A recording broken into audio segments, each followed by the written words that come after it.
Hello YouTube family, Radhe Radhe, जय माता दी। हम आपके बीच में गारी गीत लाए हैं, सुनिए। गाना पसंद आए तो प्यारा सा कमेंट जरूर करना। जय माता दी। अमवा महुआ की चिकन चिकन पतिया, अमवा महुआ की चिकन चिकन पतिया, समधिया समधिया ने हाँ सीताराम से भजो रे समाधि आयनी समधिया ने हाँ सीताराम से भजो। अम्मा महुआ की चिकन चिकन पतिया, अम्मा महुआ की चिकन चिकन पतिया, रे समधिया समधिया ने हाँ सीताराम से भजो रे समाधि आयनी समधिया ने हाँ सीताराम से भजो। झारी के पलंग बिछावई हो समाधि रमा, झारी के पलंग बिछावई हो समाधि रमा, ऊपरा से चादरा बिछाई हाँ सीताराम से भजो। झारी के पलंग बिछावई हो समाधि रमा, ऊपरा से चादर बिछाई हाँ सीताराम से भजो। अरे ऊपरा से चादर बिछाई हाँ सीताराम से भजो। गंगा जमुना जी से जल भरी लाए हो, गंगा जमुना जी से जल भरी लाए, अरे समाधि के शरबत पियाई हाँ सीताराम से भजो।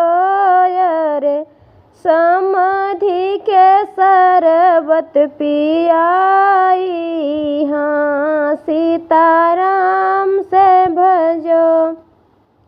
काठे की कठवती भरी आई हो, काठे की कठवती भरी आई, अरे समाधि के पाँव पखारी हाँ सीताराम से भजो।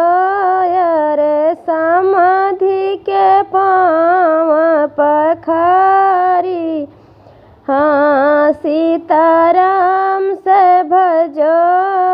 रे समाधि के पाँव पखारी हाँ सीताराम से भजो।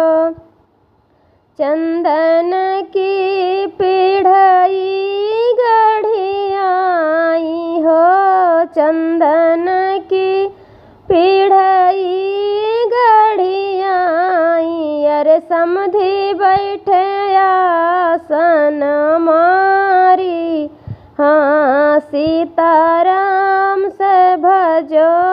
अरे समधि बैठे आसन मारी हाँ सीताराम से भजो।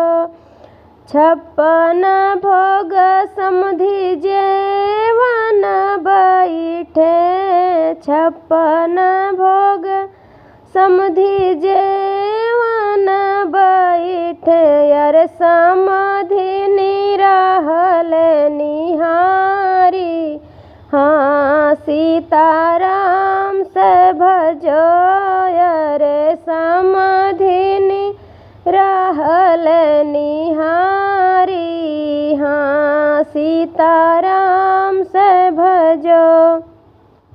हंसी हंसी समाधि जेवाना जय जय माई। हंसी हंसी समाधि जेवाना जय जय माई। अरे सब मिली गावाई गारी, हाँ सीताराम से भजो। अरे गोतिन मिली मंगल गावाई, हाँ सीताराम से भजो। अरे गोतिन मिली मंगल गावाई, हाँ सीताराम से भजो। अमवा महुआ की चिकन चिकन पाती, अरे समधि आयनी समधियाने, हाँ सीताराम से भजो।